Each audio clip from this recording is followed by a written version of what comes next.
tout concorde.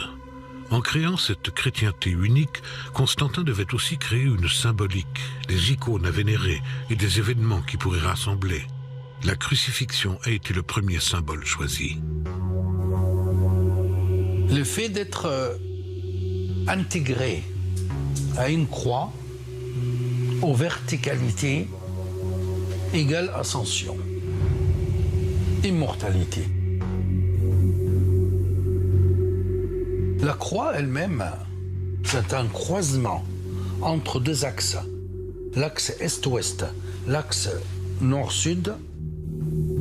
Et quand on attache un condamné de cette manière, c'est pratiquement les envoyer vers une dimension céleste par l'érection. D'abord, par le fait d'être attaché à cette forme appartenant aux 4 points cardinaux de l'univers. C'est un symbole. Le symbole de la crucifixion a donc engendré la croix chrétienne comme véritable étendard du christianisme. On situe, et d'une façon fort juste historiquement, le premier grand point d'ancrage de l'histoire de la croix au IVe siècle, et plus précisément, il date du règne de l'empereur Constantin. Ce symbole n'a d'ailleurs pas été inventé par Constantin. C'est une copie de ce qui se faisait déjà avant l'Antiquité. La croix, elle existe avant le christianisme. Elle existe comme symbole d'éternité dans les traditions antiques. D'ailleurs même, le pharaon d'Égypte, pour avoir l'éternité dans sa main, il tient l'anque. L'anque, c'est-à-dire la croix de la vie ou la clé de la vie. On les tient à la main, c'est tout. La croix doit démontrer la divinité de Jésus.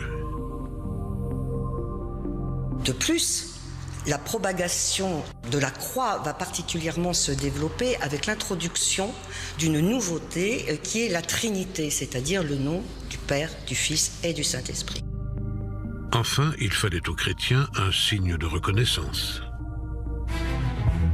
Quant à la vénération de la croix, elle va particulièrement être associée, être confortée par l'introduction d'une autre nouveauté qui est le signe de croix en lui-même, auquel, bien que teinté de superstition et de magie, on va quand même conférer une véritable efficacité.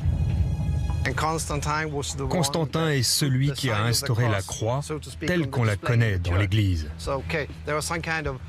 La croix et le signe de croix sont des symboles.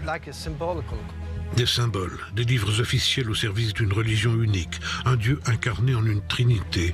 Constantin réussit à unifier les chrétiens et à renforcer son pouvoir, devenu divin dans tout l'Empire romain. Enfin, c'est encore de cette époque que datent les premiers plans cruciformes des églises. Toute l'Église adoptera le modèle de Constantin. En 384, Cyrus, le tout premier évêque à porter le nom de pape, finira d'officialiser les 4 évangiles canoniques. La Bible chrétienne était née. Elle est composée de l'Ancien Testament, c'est-à-dire le nom donné par les chrétiens à la Bible du judaïsme, et du Nouveau Testament, composé entre autres des évangiles canoniques.